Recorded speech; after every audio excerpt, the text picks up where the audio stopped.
श्री गौरव गोगोई। धन्यवाद। आपकी अनुमति से मैं यहाँ से बोलना चाहूँगा।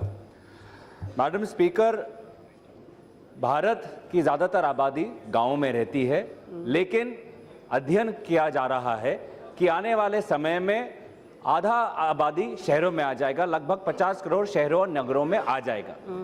आज शहर और नगर के विकास में विभिन्न प्रकार के सरकारी स्कीम्स हैं, स्मार्ट सिटी हो, अमृत हो, लेकिन देखा जा रहा है कि ये सारे स्कीम उन्हीं नगरों और उन्हीं शहरों में जा रहे हैं जहाँ जो पहले से ही विकसित है, उन्हीं राज्यों के पास जा रहा है जिनके पास पहले से ही ज़्यादा रेवेन्यू है। इस उदाहरण में आपको बोलना चाहूँगा, अभी पिछले प्रश्न में आदरणीय मंत्री विजय गोयल जी ने कहा कि प्रधानमंत्री कहते हैं कि उत्तर पूर्वांचल के क्षेत्र राज्यों में ज़्यादा महत्व देना चाहिए। उत्तर पूर्वांचल के राज्यों को इस अमृत स्कीम के द्वारा सिर्फ 12 नगर मिले हैं, सिर्फ 12 नगर इस अमृत स्कीम के अंदर।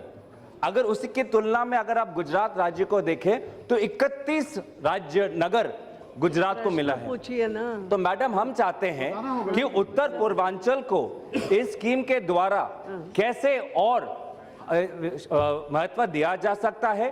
क्या हर उत्तर पूर्वांचल राज्यों को क्राइटेरिया को देख के हर उत्तर पूर्वांचल राज्यों को क्या 10-10 नगर दे जा सकता है? नहीं तो वही होगा कि जो वेस्टर्न स्टेट्स है उन्हीं को ही, जो ज्यादा ऑलरेडी डेवलप है उनको ही ज्यादा जाएंगे।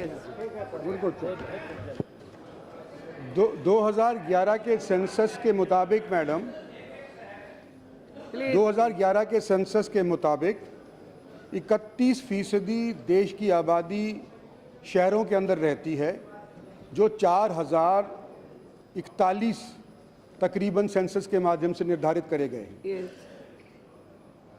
आने वाले समय के अंदर 2050 तक अनुमान ये है कि 60% आबादी देश की शहरों के अंदर रहने लग जाएगी, गांव से माइग्रेट करके या शहरों के अंदर आ जाएगी।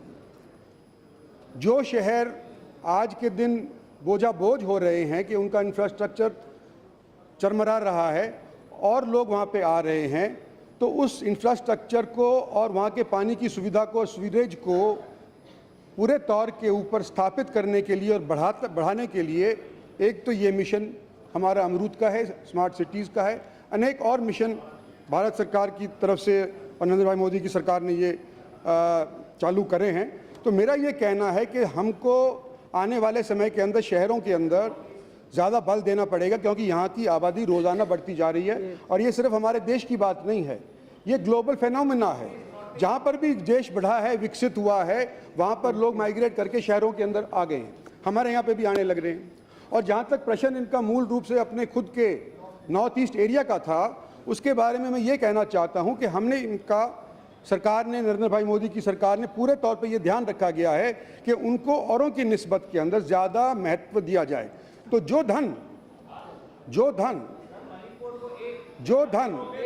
ये आर यू कंप्लीट, ऐसा नहीं, नो नथिंग लाइक दैट। जो धन अमरूद की स्कीम्स के तहत 50-50 अनेक प्रांतों को दिया जाता है, यानी कि 50% देश की सरकार का, प्रांत की सरकार का 50%, जहां नॉर्थ ईस्ट का सवाल होता है 90% धन हमारी भारत की सरकार देती है और केवल 10% उनको देना पड़ता है।